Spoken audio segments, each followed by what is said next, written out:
Okay, so welcome back to another video. So here today we're dealing with the floor of the partial sum of 1 divided by the square root of k, where our upper index ends at 100. So one can take the time to expand this entire partial sum series out, and then once you reach that value, take the floor of that. But we'd be sitting here in a long time, and this video will be longer than it should have. So we're not really going to go into that approach. Instead, so it's worth noting that the floor function obviously acts as the greatest integer function, where a real value x, the floor of x is equal to m for some integer such that m is less than or equal to x, which is strictly less than n plus 1. So we're actually not going to exactly use the floor of the sum just yet. What we're really going to do is we're actually going to take a look at the sum itself, and then there's actually a lemma that we're going to be using that I'll also prove first, and then after proving that lemma, we will use that to utilize this entire calculation to create some sort of like upper and lower bound, as the definition says, for a floor function. And that also guarantees to say that we know that what value of that series lies in between what numbers exactly. So nothing more to it, so let's actually just jump right in. So our lemma we're going to start with is specifically for this inequality. So that says when k is greater than or equal to 1, then our inequality can be written as follows. So we have 2 times the square root of k plus 1 subtract 2 times the square root of k, which is strictly less than 1 divided by the square root of k, which is strictly less than 2 times the square root of k, then subtract 2 times the square root of k, subtract 1. Let's actually start this proof off by taking a look and see that the number 1 can be rewritten as k plus 1 subtract k, but if you take a look a little bit closely, we can actually see that this is a product of its conjugates. Specifically, the square root values have k plus 1 subtract the square root of k, then we multiply by the product the square root of k plus 1, then add this with the square root of k. Then, using this, then we see that specifically the square root of k plus 1, and then subtract with the square root of k, we can actually just divide this by both sides. So, and then we've written that 1 was equal to k plus 1 subtract k, and then divided by the square root of k plus 1, add this with the square root of k. Simply, you can simplify this out even further to see that this is actually just equal to 1 divided by the square root of k plus 1, then add this with the square root of k.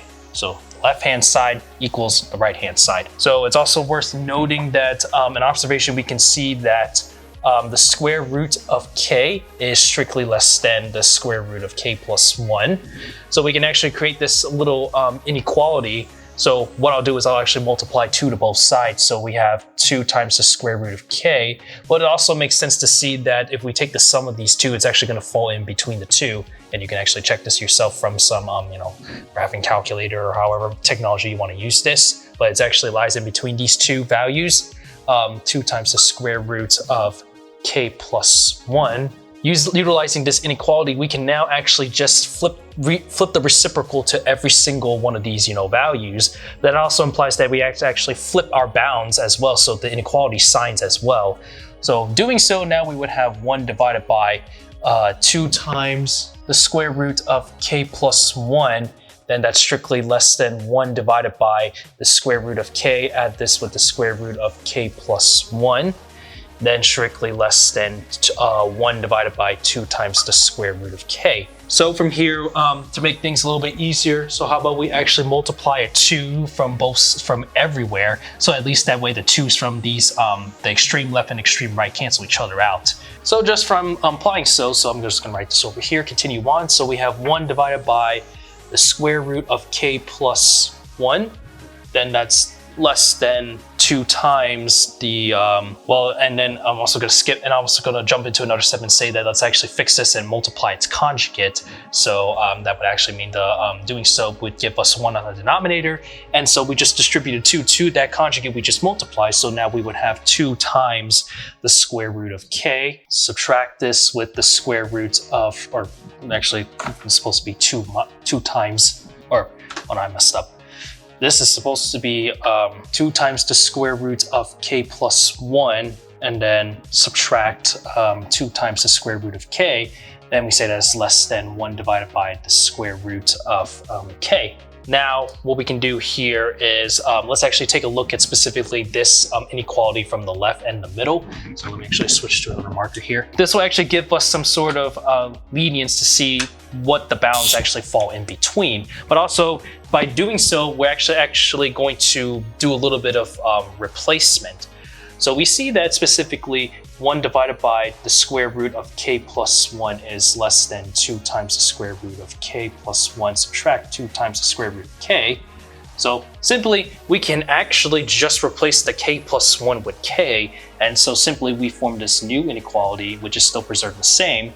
1 divided by the square root of k is strictly less than 2 times the square root of k, and then subtract with 2 times the square root of k subtract 1. And so from here, we actually form now our compound inequality and see that we have this side and then we have this side over here. So now we just combine everything together. So the left-hand side and the extreme right-hand side give us the lemma exactly that we've just proven.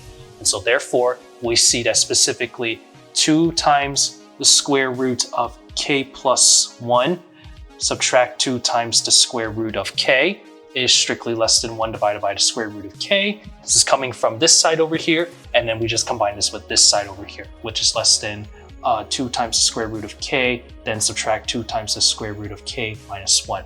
And so therefore, this lemma has been proven. There we go. And so just like that, with this proven level, so now let's actually get to the real meat and do a little bit of calculation and observation with our partial sum before we actually take, the floor definition of our given. We can see that, so specifically we know that, so we're given with 100, so I'm actually going to write this in the term of a partial sum for n, but say n is equal to 100 or 100 square. So n is equal 100 or 10 square, sorry about that. We see that, so this is the partial sum n, and then k equals 1 of 1 divided by the square root of k. Technically, if you want to, well, I think it's recommended to do it this way, especially. We don't actually have to do a little bit of more simplification in writing. Well, we can, specifically the way we do this is we're actually taking the sums of all sides of our compound inequality, then make that justification, see what kind of values that it lies in between in. But it's not that easy to just, plug in the numbers for 10 square back into everyday and get some sort of, value that is easily computed.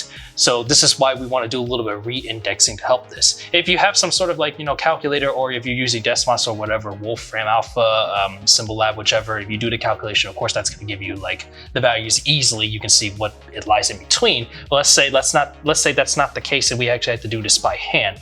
So to make things a little bit easier, that's where we're going to actually do a little bit of re-indexing over here. So I'm going to start this off where we're going to evaluate this at 1. So 1 divided by the square root of 1. Then start off with our partial sum where the index starts from k is equal to 2 and then all the way up to n. 1 divided by the square root of k. So then this means that by applying the lemma from over here, so we can actually create this little upper bound and say that specifically, and then we add the 1 to both sides just to preserve, that sort of, relationship over here. So that's 1 plus 2 times, and so I factor out the 2 just because of, they share the, the same. So n, k is equal to 1, and then specifically inside that series that we're going to look at is from the square root of k, and then minus the square root of k minus 1. And so we notice that, and you can check this out yourself, that this is actually going to be a telescoping series. So that means that the first and the last terms are the only terms, showing up, and then everything else in between just vanishes. Specifically, actually all this simplification, if you plug for, that's supposed to be a 2 over here. So if we plug 2 back in, so that means this would still remain, and then going all the way out to n, then the square root of n would still remain. So now after all this, so we have 1 plus 2 times the square root of n, then subtract 2, then you just, simplify this out. Then we have, this is 2 times the square root of n, then subtract 1. And so just like that, we have our, simplified bound of this partial sum.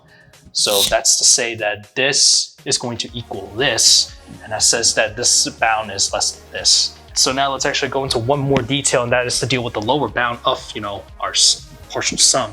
So again, applying that same ideology, we're actually going to have to do a little bit of re-indexing. So and k is equal to 1, and 1 divided by square root of k. This time we'll start off with, we're going to start this off with our upper index ending at n minus 1, and then k is equal to 1 of 1 divided by the square root of k. Then evaluate this at the nth term, so we have plus 1 divided by the square root of n. Then this means that, again, applying that same lemma, and then just add the 1 divided by square root of n to that as well. So now we create this little lower bound. So this is 2 times the square root of n subtract 1, k is equal to 1 of, now we're dealing with is the square root of k plus 1, subtract the square root of k. Then we add this with 1 divided by the square root of n. So again, yes, this is still a telescoping series, and so what remains is actually the square root of 1, and then plug this at n minus 1, so this is the square root of n. Then we see that this entire simplification will come down to specifically 2 times square root of n, then minus 1 quantity, add this with 1 divided by the square root of n.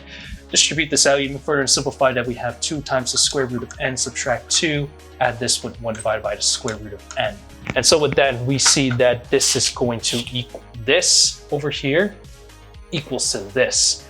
So now we actually, now with all this simplification, we can actually now establish an easier compound inequality to distinguish.